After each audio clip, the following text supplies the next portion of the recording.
சீமானுக்கு பிறந்த குட்டி இளவரசி. ஆமாங்க, நாம் தமிழர் கட்சியின் தலைமை ஒருங்கிணைப்பாளர் சீமான் கயல்விழி இணையருக்கு இன்னைக்கு இரண்டாவதாக ஒரு அழகான பெண் குழந்தை பிறந்திருக்கு. ஹாய் ஹலோ வணக்கம் மக்களே. ஸோ இந்த வீடியோவில் நம்ம என்ன பார்க்க போகிறோம்னா, அதாவது 1-2 விஷயத்தை பற்றி இந்த வீடியோவில் இது டிஸ்கஸ் பண்ண போகிறோம். ஃபஸ்ட்டு பார்த்திங்க அப்படின்னா, நம்ம அண்ணன் சீமானுக்கு வந்து ரெண்டாவதாக ஒரு பெண் குழந்தை பிறந்திருக்கு அப்படின்ற மாதிரி ஒரு நியூஸ் வந்திருக்கு. ஸோ அது என்னன்றதை பற்றி பேசுவோம். அதுக்கு ரொம்ப சந்தோஷம் தான், அதுக்கு ரொம்ப சந்தோஷம். அடுத்து பார்த்திங்க அப்படின்னா, இப்போ ரீசெண்டாக கரப்பான் ஜனதா கட்சி, அதாவது காக்ரோச் ஜனதா கட்சின்னு சொல்லி ஒரு பார்ட்டி வந்து ஸ்டார்ட் பண்ணி விட்டானுங்க. அது எந்த அளவுக்கு பீக்கில் போயிட்டு இருக்கு அப்படின்னா, ஸ்டார்ட் பண்ண கொஞ்ச நாளே பார்த்தீங்க அப்படின்னா 6 மில்லியன் ஃபாலோவர்ஸ் வரைக்கும் போயிருச்சா இன்ஸ்டாகிராமில். ஸோ என்னடா அது, என்னடா பண்ணிக்கிட்டு இருக்கீங்க அப்படின்ற மாதிரி தான் சொல்லுன்னு தோணுது.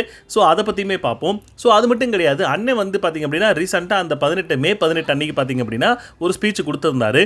ஸோ அதில் பார்த்திங்க அப்படின்னா முழுக்க விஜய் மட்டும் தான் தாக்கி பேசினாங்கன்னு சொல்லி ஒரு நெரேட்டிவை செட் பண்ணிக்கிட்டு இருக்கானுங்க. அது என்ன ஏதுன்றதை போட்டு பொலன்னு பொழக்கப்போ. அது மட்டும் கிடையாது, இப்போ இருக்கிற மக்கள் பார்த்திங்க அப்படின்னா ஒரு பிரச்சனை அப்படின்னு வந்தால் யாரை தேடுறாங்கன்றதான் பெரிய விஷயம். அதுக்கு அவங்களுக்கு கிடைச்ச பதில் என்னன்றதையுமே இந்த வீடியோவில் டீட்டெயிலாக பார்க்க போகிறோம். ஸோ வீடியோ பார்க்கணும்னா நம்ம சேனல் ஃபஸ்ட் டைம் பார்க்குற முடியும், ஒரு லைக் ஒரு சப்ஸ்கிரைப் பண்ணி வந்து அப்போ தான் நிறைய பேருக்கு நம்ம வீடியோ சஜஷன் ஆகும்.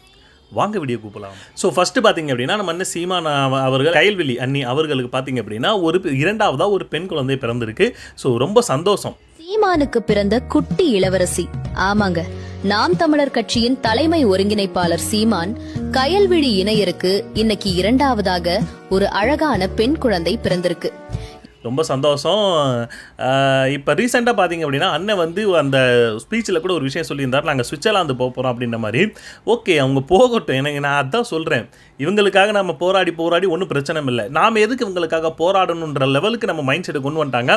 இப்போ தான் ரீசெண்டாக பார்த்திங்க அப்படின்னா அண்ணனோட பாஸ்போர்ட் வந்து பார்த்திங்க அப்படின்னா நீங்கள் போகலாம் அப்படின்ற மாதிரி ஒரு கொடுத்துருக்காங்க அப்படின்ற மாதிரி சொல்லிட்டு இருந்தாங்க. அண்ணன் வந்து சுவிட்சர்லாந்து போகிற மாதிரி சொல்கிறாங்களா. ஏன்னா அங்கே வாழக்கூடிய தமிழ் புலம்பெயர் தமிழராக இருக்கட்டும், தமிழர்கள் இருக்கட்டும், எல்லாருக்கிட்டையும் போய் நிறைய விஷயம் பேசணும் அப்படின்றதுக்காக இவர் போகிறாங்க அப்படின்ற மாதிரி சொல்லியிருக்காங்க. போகட்டும், நான் அதான் சொல்கிறேன், போகட்டும், படட்டும். இங்கே இருக்கிறவங்களாம் எல்லா விஷயத்துக்கும் பார்த்திங்க அப்படின்னா விஜய்ன்னு சொல்லிட்டு வராங்களே, பண்ணட்டும், எல்லா விஷயமும் படட்டும். அதுக்கப்புறம் சீமான் அண்ணன் தேடுவாங்க அப்படின்ற மாதிரி தான் சொல்லணும்னு தோணுது. ஸோ அண்ணன் வந்து போகிறது தான் நல்லது. ஸோ அடுத்து பார்த்திங்க அப்படின்னா, இப்போ ரீசெண்டாக ஒரு நியூஸ் கேள்விப்பட்டேன், பட் அது உண்மையாக பொய்யான்றது எனக்கு தெரியல. சப்போஸ் உங்களுக்கு தெரிஞ்சிச்சு அப்படின்னா அதை கமெண்ட் செக்ஷனில் கமெண்ட் பண்ணுங்கள். என்ன விஷயம் அப்படின்னா, இப்போ இன்றைக்கி பார்த்திங்க அப்படின்னா நிறைய அமைச்சர்கள் வந்து பதவியேற்பு விழா நடந்துச்சு. ஸோ அந்த பதவியேற்பு இது நடத்தும் போது பார்த்திங்க அப்படின்னா இன்றைக்குமே தமிழ்தாய் வாழ்த்து அப்படி வந்து 3ஆவதாக தான் பாடப்பட்டுச்சு அப்படின்ற மாதிரி ஒரு நியூஸ் வந்து சொல்லிகிட்டு இருக்காங்க. ஏன்னா நான் பார்க்கல, எனக்கு அது தெரியலை. சப்போஸ் அது உண்மையாக இருந்துச்சு அப்படின்னா யாரை போட்டு பொழப்பீங்கன்றதும் நீங்கள் எங்களுக்கு வந்து கமெண்ட் செக்ஷனில் சொல்லணும். ஏன்னா இதுக்கு முன்னாடி ஒருத்தர் வந்து அமைச்சராக இருக்கக்கூடிய ராஜ்மோகன் என்ன சொல்லிட்டு இருந்தாருன்னா, ஒத்து ஊதிக்கிட்டு இருந்தார். இல்லை, நாங்கள் வந்து பதவி ஏற்கிறது முன்னாடி நாங்கள் சொல்லிட்டோம். ஆனால் அவங்க என்ன சொன்னாங்க அப்படின்னா, இப்போ வந்து நீங்கள் அமைச்சர் கிடையாது, எம்எல்ஏ இதெல்லாம் கிடையாது, நீங்கள் பதவி ஏற்றதுக்கு அப்புறம் தான் நீங்கள் இது அப்படின்ட்டு. இப்போ எங்கே சார் போனீங்க ராஜ்மோகன் சார், கல்வித்துறை அமைச்சர் அவர்களே, எங்கே போனீங்க? அப்படி தாங்க சொல்லணும்னு தோணுது. இப்போ நீங்கள் அமைச்சர் ஆகிட்டீங்க, இப்போ கண்ட்ரோல் உங்கள் கிட்ட தானே இருக்குது. அப்போ நீங்கள் பண்ணியிருக்க வேண்டியதானே. இப்போ முதலமைச்சர் ஃபஸ்ட்டு வந்து விஜய் அவர்கள் வந்து முதலமைச்சர் பதவி ஏற்கலை, இப்போ முதலமைச்சர் ஆகி பல நாள் ஆகிப்போச்சு. இப்போ முதலமைச்சர் ஆனதுக்கு அப்புறமும் உங்களுடைய கட்டுப்பாட்டில் இல்லைனா என்ன கட்டுப்பாடு, என்ன நீங்கள் கண்ட்ரோல் பண்ணிக்கிட்டு இருக்கீங்கன்ற மாதிரி தான் சொல்லணும்னு தோணுது. இல்லைங்க, நீங்கள் தமிழ்தாய் வாழ்த்தை நீங்கள் வந்து ஃபஸ்ட்டு இல்லை 2ஆவதாக பாட வைக்கல அப்படின்னா நாங்கள் வந்து இதே கண்டக்ட் பண்ண மாட்டோம்னு சொல்லியிருந்தீங்கன்னா அவங்க என்ன கேட்காமலே இருக்க போகிறாங்க? கேட்டுத்தானே ஆகணும், ஏன்னா முதலமைச்சர். அப்போது உங்களுக்கு சொல்கிறதுக்கு அந்த ஒரு மைண்டே கிடையாது. என்ன பாடிட்டு போனால் என்ன, நமக்கு என்ன பிரச்சனை, நம்ம இதெல்லாம் ஒரு பிரச்சனையா அப்படின்ற மாதிரி ஒரு மைண்ட் செட்டுக்கு வந்துக்கிட்டு இருக்காங்க. இதே மாதிரி பல விஷயத்துக்கு நீங்கள் சொல்லிக்கிட்டே இருங்க, நல்லா உருப்பட்டுரும் அப்படின்ற மாதிரி தான் சொல்லணும்னு தோணுது. அப்போ சப்போஸ் இந்த தமிழ்தாய் வாழ்த்து 3ஆவதாக பாடியிருந்தாங்க அப்படின்னா அதுக்காகத்தான் அதுக்கு ரியாக்ஷனாக தான் இந்த ஒரு ஸ்பீச், என்னோட ஸ்பீச் இது. ஸோ அதில் உங்களுடைய கருத்துக்கள் என்னன்ற சொல்லுங்கள். ஸோ அடுத்து பார்த்திங்க அப்படின்னா, இப்போ ரீசெண்டாக ரொம்ப வைரலாக போயிட்டு இருக்கக்கூடிய விஷயம் என்ன அப்படின்னா, கரப்பான் ஜனதா கட்சி அப்படின்ற மாதிரி, அதாவது கரப்பாம்பூச்சி ஜனதா கட்சின்ற மாதிரி ஒரு விஷயம் வந்து ரொம்ப இப்போ ஹையில் போயிட்டு இருக்கு. இது என்னடா புதுசாக என்னடா கட்சி, பாரதிய ஜனதா கட்சி கேள்விப்பட்டிருக்கோம், இதெல்லாம் கரப்பாம்பூச்சி ஜனதா கட்சி, அதாவது காக்ரோச் ஜனதா கட்சின்னு ஸ்டார்ட் பண்ணி வச்சுருக்கானுங்கன்னு.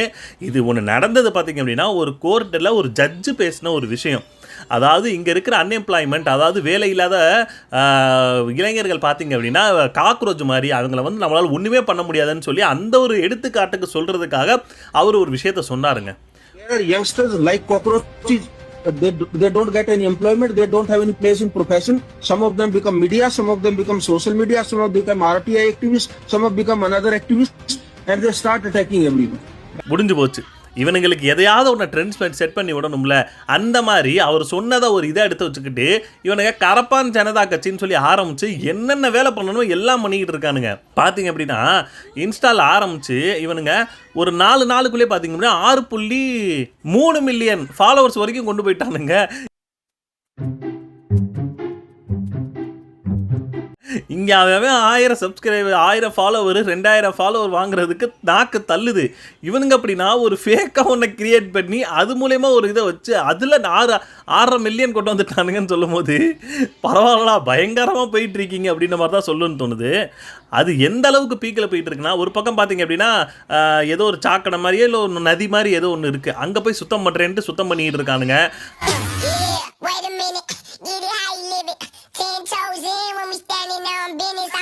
அதுக்கப்புறம் பிளிங்கிட்ல உங்களுக்கு ஒரு சர்ப்ரைஸ் இருக்குன்னு சொல்லிட்டு சர்ப்ரைஸாக அந்த ஒரு காக்ரோச் அந்த ஜனதா கட்சியோட அந்த ஃபோட்டோ வச்சு அந்த ஒரு என்ன சொல்கிறது அந்த ஒரு டேக் மாதிரிலாம் போட்டு விட்டு அதை வந்து பிளிங்கிட்ல சப்ளை பண்ணிட்டு இருக்கானுங்க. इसमें कॉकरोच है भैया ध्यान से. क्या है इसमें? कॉकरोच. पक्की बात? हाँ. क्या है इसमें? ओ भैया क्या कॉकरोच है कुछ? कॉकरोच? नहीं बनना मुझे स्लम डॉग मिले. எங்கடா போயிட்டு இருக்கீங்க அப்படின்ற மாதிரி தான் சொல்ல தோணுது. ஸோ அடுத்து பார்த்தீங்க அப்படின்னா சீமான் அண்ணன் மேலே வந்து ஒரு விஷயத்தை வந்து இப்போ ரீசெண்டாக இவனுங்க வந்து பொய்யை பரப்புறது வந்து இவங்க கை வந்த கலை அப்படின்ற மாதிரி தான் சொல்லணும். அந்த மாதிரி ஒரு பொய்யை நெரேஷனாக ஒரு வந்து செட் பண்ணி பரப்பிக்கிட்டு இருக்கானுங்க. என்ன அப்படின்னா சீமான் அண்ணன் வந்து அதாவது மே 18 அன்னைக்கு வந்து என்ன நாள் அன்னைக்கு நாளில் எதை பற்றி பேசியிருக்கணும்? முள்ளிவாய்க்காலை பற்றி பேசியிருக்கணும், இல்லை அங்கே என்ன கொடுமை நடந்துச்சோ அதை பற்றி பேசியிருக்கணும். ஆனால் அண்ணன் எதை பற்றி பேசினார்? விஜயை பற்றி பேசினார். இது சரிதானா அப்படின்ற மாதிரி ஒரு ஃபேக் நெரட்டிவை இப்போ செட் பண்ணிக்கிட்டு இருக்கானுங்க. கேள்வி நான் சீமானவர்கள்ட்ட கேட்கணும்னு ஃபர்ஸ்ட் நினைக்கிறேன். நான் முதல் கேள்வி நிறைய கேள்வி இருக்குது. முதல் கேள்வி, நேற்று என்னத்துக்காக இந்த மாநாடு நடந்துச்சு நீங்கள் சொன்னீங்க? முள்ளிவாய்க்காலோட அவங்களோட ரெமெம்பரன்ஸ் டே அப்படிங்கிறதுனால அதை பற்றி ஒரு எழுச்சி, தமிழர் எழுச்சி அப்படின்ற மாதிரி ஒரு மாநாடு. அதை பற்றி எவ்வளோ நேரம் பேசினாரு? அது ஒரு கேள்விக்குறிதான்.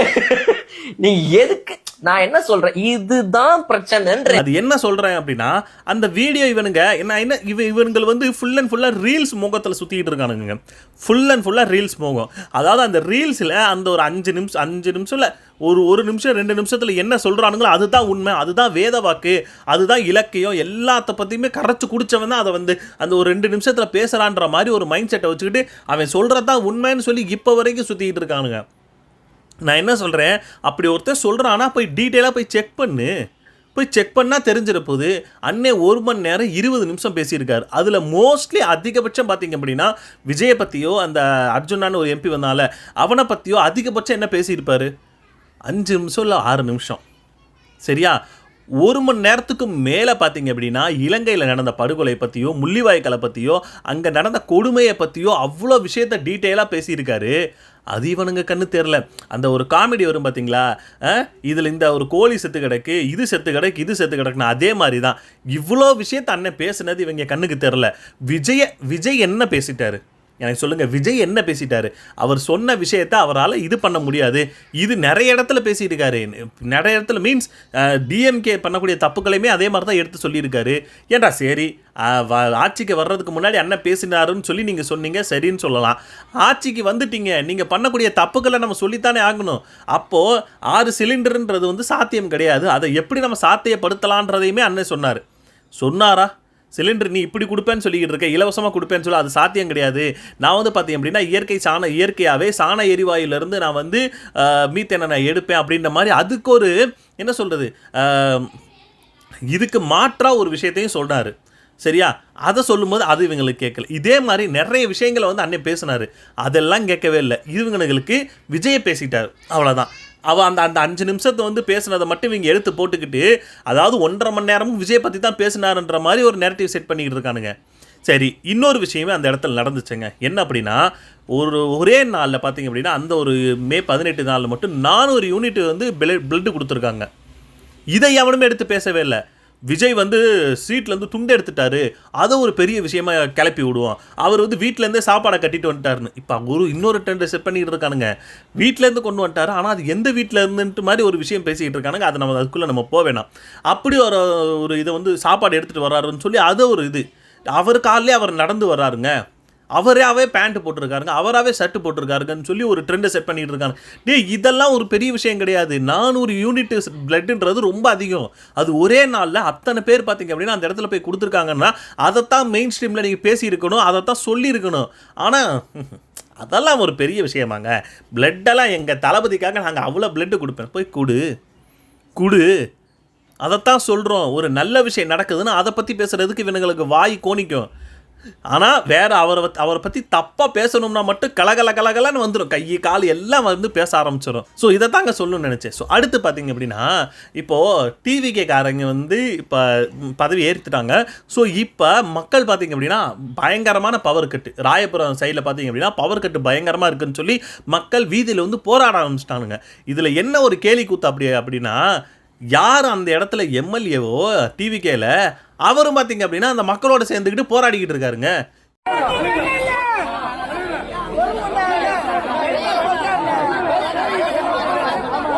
யோ என்னையா நீ புதுசாக படிக்கிட்டு இருக்க அப்படின்ற மாதிரி தான் சொல்லணும். ஐயோ நீ தான் எம்எல்ஏ, நீ தான் இப்போ பார்த்தீங்கன்னா மின்சாரத்துறை அமைச்சர் வந்து நிர்மல்குமார் அப்படின்னு மாதிரி சொல்கிறாங்க.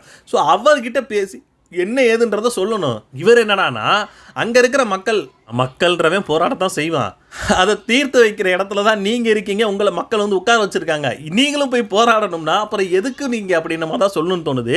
இவர் என்னடானா அங்கே இருக்கிற இபி ஆஃபீஸில் வந்து என்ன ஆட்கள் கம்மியாக இருக்குது அப்படி இருக்குன்னு அதைத்தான் நாங்கள் பல வருஷமாக சொல்லிக்கிட்டு இருக்காங்களே. ஆட்கள் கம்மியாக இருக்குது, ரொம்ப இது வந்து என்ன சொல்கிறது 60,000 இது வந்து இடம் வந்து இன்னும் சும்மாவே கிடக்கு, அது ஆளை நிரப்புங்க அப்படின்னு சொன்னால் அது இல்லை. 200 யூனிட் ஃப்ரீ.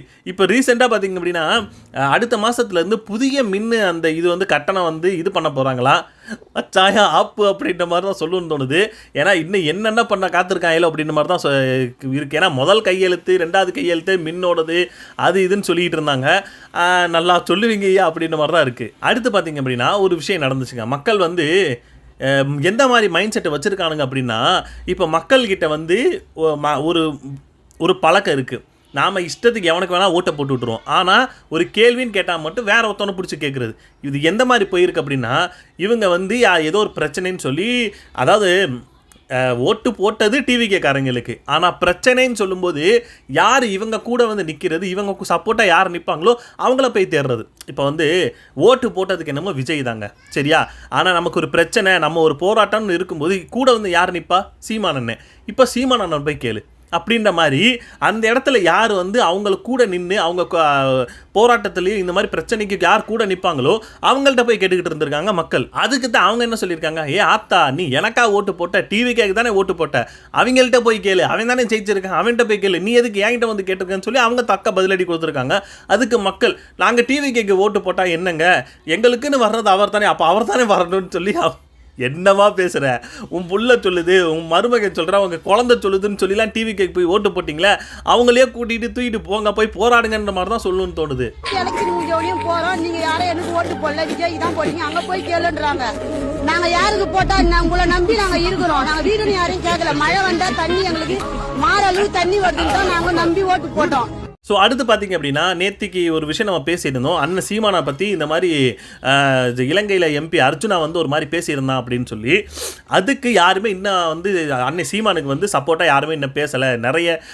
நிறைய பேர் இருக்காங்க இந்த தமிழ்நாட்டில், தமிழ் தேசியம் பேசிக்கிட்டு நிறைய பேர் இருக்காங்க, பட் யாருமே பேசலைன்னு சொல்லியிருந்தோம். பட் இப்போ பார்த்தீங்க அப்படின்னா ரீசெண்டாக ஒரு நிறைய பேர் பார்த்தீங்க அப்படின்னா அதுக்கு ஆதரவு சொல்லியிருக்காங்க. அதாவது சீமானை இந்த மாதிரி பேசினதுக்கு ஒரு கண்டனம் தெரிவிச்சிருக்காங்க அர்ஜுனா மேலே. யார் பார்த்தீங்க அப்படின்னா மணியரசன் அவர்கள் பேசியிருக்காரு, வேல்முருகன் என்ன பேசியிருக்காரு, அப்புறம் பாமக பாத்தீங்க அப்படின்னா இந்த விஷயத்துக்காக அவங்க குரல் கொடுத்திருக்காங்க. சீமானுக்கு ஆதரவு கொடுத்த பாமக. ஆமாங்க, இப்போ அரசியல் வட்டாரத்துல ஒரு பரபரப்பான செய்தி ஓடிக்கிட்டு இருக்கு. நாம் தமிழர் கட்சியின் தலைமை ஒருங்கிணைப்பாளர் சீமான் அவர்கள் மீது 1000 விமர்சனங்கள் இருக்கலாம். ஆனா அவரை அச்சுறுத்தும் வகையில அர்ச்சுனா இராமநாதன் இலங்கை பாராளுமன்றத்திலேயே பேசி இருக்கிறது ரொம்பவே வன்மையாக கண்டிக்கத்தக்கதுன்னு பாமக இப்போ ஸ்ட்ராங்கா களமிறங்கியிருக்கு. ஓகே சூப்பருங்க. ஆனா எனக்கு தெரிஞ்சு இந்த இடத்துல திருமாவளவன் பேசியிருக்கணும் அப்படின்ற மாதிரி தான் எனக்கு தோணுது. ஏன்னா ஒரு இடத்துல நீங்கள் நல்லா கவனிச்சு பார்த்தீங்கன்னா சீமான் அண்ணன் வந்து ஒரு விஷயம் சொல்லியிருப்பார். அதாவது திருமாவளவன் வந்து ஒருத்தர் வந்து இப்படி பேசுகிறாரு அப்படின்னு சொல்லும்போது சீமான் அண்ணன் என்ன சொல்லியிருப்பார் அப்படின்னா, அதாவது எங்கள் அண்ணனை நீ வந்து முறைச்சாலே நான் வந்து உன்னை வெட்டுவேன், எப்படி திருமாவளவன் அண்ணனை முறைச்சாலே சீமான் அண்ணன் நான் உன்னை வெட்டுவேன் அப்படின்ற மாதிரி ஒரு விஷயம் சொல்லியிருந்தார். அது எந்த விஷயத்துக்காக அண்ணன் சொன்னார் அப்படின்னா, எனக்கும் அவருக்கும் அரசியல் முரண்பாடு எவ்வளவோ இருக்கலாம், ஆனால் எனக்கு ஏதாவது எங்கள் அண்ணனுக்கு ஒன்றுனா முதல்ல நான் தான் போய் நிற்பேன்னு சொல்லி ஒரு அந்த அளவுக்கு ஒரு என்ன சொல்லுது அண்ணன் தம்பி பாசத்தில் அண்ணன் இருக்கார். ஆனால் இவர் திருமாவளவன் அவர்கள் தான் அவர் பக்கத்தில் அர்ஜுனா எம்பி எப்படி சீமானண்ணன் அசிங்கமாக பேசினவனையும், அதாவது அன்னைக்கு மே 18 பார்த்தீங்க அப்படின்னா சீமானண்ணனா அந்த அளவுக்கு அசிங்கமாக பேசுகிறா, இவர் அமைதியாக உட்காந்துருக்காரு. ஏன் அந்த இடத்துல இவர் சொல்லியிருக்கலாமே, இந்த மாதிரிலாம் பேசாதீங்க, இது தப்பு, இதை வந்து நீங்கள் அப்படி பேசாதீங்கன்னு சொல்லி நிப்பாட்டி இறக்கியிருக்க வேண்டியதானே. எதுக்கு திருமாவளவன் அவர்கள் பேசலை? எனக்கு புரியவே இல்லைங்க இப்போ வரைக்குமே. அந்த ஒரு கான்செப்டே புரியலை. சரிப்பா, அந்த இடத்துல வந்து உங்களால் இது பண்ண முடியல, எம்பி அந்த இலங்கையில் போய் இந்த அளவுக்கு பேசுகிறாரு, ஏதாவது ஒரு கண்டனம் ஏதோ ஒரு அறிக்கை கொடுத்தாரா? ஏன்னா அறிக்கை கொடுத்தாருன்னு வச்சுக்கோங்களே, உங்கள் பக்கத்தில் தானேங்க வந்து நின்றுக்கிட்டு இருந்தார், உங்கள் பக்கத்தில் வந்து நின்றுக்கிட்டு அவர் உங்கள் கண்ணு முன்னாடி தான் நின்று பேசிக்கிட்டு இருக்கார், நீங்கள் ஏன் கேட்கலன்னு சொல்லி கேட்டாலும் கேட்டுருவாங்க. அதனால தான் என்னவோ அவர் இன்னும் பேசாமல் இருக்காரா என்னன்னு தெரில. ஸோ அடுத்து பார்த்தீங்க அப்படின்னா நிறைய பொய்யுங்க இவனுங்க டிவிக்கேல பயங்கரமான பொய். அதுதான் பார்த்தீங்க அப்படின்னா தி ஹிந்து வந்து அதை எடுத்து அப்படியே வெட்ட வெளிச்சம் ஆக்கி விட்டாங்க. என்னென்ன பார்த்தீங்க அப்படின்னா, தாவேக்கால வந்து 20-25 சீட்டு வந்து பொது தொகுதியில் தலித்தவர்களுக்கு கொடுத்துருக்காங்க அப்படின்ற மாதிரி சொல்கிறாங்க. அதை ஹிந்து வந்து எடுத்து செக் பண்ணி பார்த்தா ஒரே ஒரு பொது தொகுதியில் மட்டும்தான் ஒரே ஒரு தலித்துக்கு மட்டும்தான் பார்த்தீங்க அப்படின்னா சீட்டு கொடுத்துருக்காங்க. அவரும் பார்த்தீங்க அப்படின்னா தோத்துட்டார் அப்படின்ற மாதிரி ஒரு செய்தி வந்து இப்போ தான் தி ஹிந்துவில் அவங்கள சொல்லிக்கிட்டு இருக்காங்க. அதுவும் ஒரு பொய். இவங்க கட்சியில் நிறைய பேர் வந்து பார்த்தீங்க அப்படின்னா பட்டப்படிப்பு படிச்சிருக்கேன்ற மாதிரி சொன்னாங்க. அதுவும் ஒரு பொய். இந்த மாதிரி நிறைய பொய். அது மட்டும் கிடையாது, அது பேர் என்ன சொல்கிறது, இவங்க கட்சியில் தான் முதல் பெண் அமைச்சர் அப்படின்ற மாதிரி சொன்னாங்க. அதுவும் முதல்ல பொய். எல்லாம் பொய். தேர்தலுக்கு முன்பும் விஜய் முதல்வரான பிறகும் தமிழக வெற்றிக் கழகம் சமூக வலைதளங்களில் பல பொய்யான தகவல்களை பரப்பி வருவதாக தி ஹிந்து ஊடக நிறுவனம் ஆதாரத்துடன் விமர்சித்துள்ளது. தாவேகாவில் 25க்கும் மேற்பட்ட தலித் வேட்பாளர்கள் பொது தொகுதியில் போட்டியிட்டு வெற்றி பெற்றதாக தகவல்கள் பரவின. ஆனால் சங்கராபுரம் பொது தொகுதியில் மட்டுமே தாவேகா சார்பில் தலித் வேட்பாளர் நிறுத்தப்பட்டதாகவும் அவரும் தேர்தல் முடிவில் 3ஆம் இடமே பிடித்துள்ளார் என்றும் தி ஹிந்து நிறுவனம் அம்பலப்படுத்தி இருக்கிறது. ஆனா என்ன அப்படின்னா, இவனுங்க சொல்லக்கூடிய எல்லா விஷயத்தையுமே ஒரு நாளைக்கு பார்த்தீங்க அப்படின்னா ஒரு 4-5 போய் பரப்பலைன்னா இவங்களுக்கு தூக்கம் வராது. இவங்களுடைய அந்த ஒரு ட்ரெண்ட் எப்படி அப்படின்னா, எந்த உடனே பார்த்தீங்க அப்படின்னா ஒரு 4-5 பொய் சொல்லிடணும். சொல்லிட்டு அதை அப்படியே வந்து பார்த்தீங்க அப்படின்னா ட்ரெண்ட் பண்ணி விட்டு ஹைலைட் ஆக்கி விட்டுறணும். அதுதான் பார்த்தீங்க அப்படின்னா எல்லாருடைய மொபைல்லையுமே ஃபஸ்ட்டு வரணும் அப்படின்ற மாதிரி ஒரு செட் பண்ணி விட்டானுங்க. இன்ஸ்டாகிராம் மூலயமா ஒரு கட்சி ஆட்சியை பிடிச்சிருக்கு அப்படின்னு சொன்னால் அது இப்போ இது மட்டும்தான். இது எந்த லெவலுக்கு மேலே போயிருக்கு அப்படின்னா, இப்போ ரீசெண்டாக விஜய் எம்பிஆர் அளவுக்கு வந்து இவனுங்க எல்லாம் பண்ணிக்கிட்டு இருக்கானுங்க. அது மட்டும் கிடையாது, நிறைய நார்த் இந்தியாவில் வந்து உங்களுக்கு வந்து மோடி வேணுமா இல்லை தளபதி விஜய் வேணுமான்னு கேட்டால் எல்லாரும் தளபதி விஜய்ன்னு சொல்கிற மாதிரி வீடியோவை வந்து இவங்கெல்லாம் ஷூட் பண்ணி அதை ட்ரெண்ட் பண்ணிக்கிட்டு இருக்கானுங்க. எங்கே போய் முடிக்க போகிறானுங்கன்னு தெரியல. நான் என்ன சொல்கிறேன், போகிற போக்க பார்த்தா இவனுக்கு எம்பி ஆக்கிடுவானுங்க போல். நான் கூட இங்கே இருக்கிற நிறைய பேர்கிட்ட கேட்டேன், எனக்கு தெரிஞ்ச நார்த் இந்தியன்ஸ்கிட்ட கேட்டால் தளபதி விஜயா யார் அது அப்படின்ற லெவலுக்கு அவனுங்க யோசிச்சுக்கிட்டு இருக்கான். சரி, நான் கேட்டேன், இந்த மாதிரி ஒரு விஷயம் ஓடிக்கிட்டு இருக்கேடா, நீங்கள் வந்து மோடி சப்போர்ட்டா இல்லை தளபதி விஜய் சப்போர்ட்டான்னு ஓடா சும்மா வந்து காமெடி பண்ணிக்கிட்டு அப்படின்னு சொல்லி என்கிட்ட பேசிக்கிட்டு இருக்கானுங்க. இவனுங்களோட அந்த ஒரு ரீல்ஸ் மோகம் எந்த அளவுக்கு போயிடுச்சு அப்படின்னா, முதல்வர் உட்காந்துக்கு, அதாவது விஜய் உட்காந்துக்கு இருக்காரு, அங்கேயே வீடியோவை போட்டானுங்க. வீடியோ வந்து ஷூட் பண்ணிக்கிட்டு இருக்காங்க. என்ன அப்படின்னா, செல்ஃபி வீடியோவை வந்து ஷூட் பண்ணி அங்கே என்ன நடக்குதோ அதை வந்து ரீல்ஸாக எடுத்து ரிலீஸ் பண்ணி விட்டாங்க. கமிஷனர் அதுக்கு ஆக்ஷன் எடுக்காமே இருக்காங்க. இப்போ இருக்கிற கமிஷனருக்கு வந்து மல்டிபிள் ரெஸ்பான்சிபிலிட்டிஸ் கொடுத்துருக்காங்க. இண்டிபெண்டன்ட் கமிஷனர் இருக்கணும், ஒரே ஒரு கமிஷனரா மட்டுமே இருந்தா. ஆனால் ஒன்றுடா, உங்ககிட்ட இந்த தமிழ்நாடு மாட்டிக்கிட்டு பயங்கரமாக முழிச்சுக்கிட்டு இருக்குன்ற மாதிரி தான் சொல்லணும்னு தோணுது. ஏன்னா முதல்வர் சீட்டில் உட்காந்துக்கிட்டு அவர் பேசிக்கிட்டு இருக்காரு, அந்த இடத்துல செல்வி உங்களுக்கு தேவையாயா அப்படின்ற மாதிரி தான் சொல்லணும்னு தோணுது. நீ என்ன பண்ணுறானுங்க என்ன ஏதுன்ற ஒன்றுமே புரியலைங்க. இஷ்டத்துக்கு என்னென்னமோ பண்ணிக்கிட்டு இருக்காங்க, எங்கே போய் முடிக்க போகிறானுங்கன்னு தெரிலைங்க. ஸோ அவ்வளோதாங்க. நீங்கள் என்ன நினைக்கிறீங்க, உங்களுடைய கருத்துக்களை பதிவு பண்ணுங்கள். ஸோ இந்த வீடியோ உங்களுக்கு பிடிச்சிருந்தாலும் அதை கமெண்ட் செக்ஷனில் கமெண்ட் பண்ணுங்கள், அதை பார்த்து தெரிஞ்சுக்கிறேன். அடுத்த வீடியோவில் பார்ப்போம். Ta-ta, bye bye.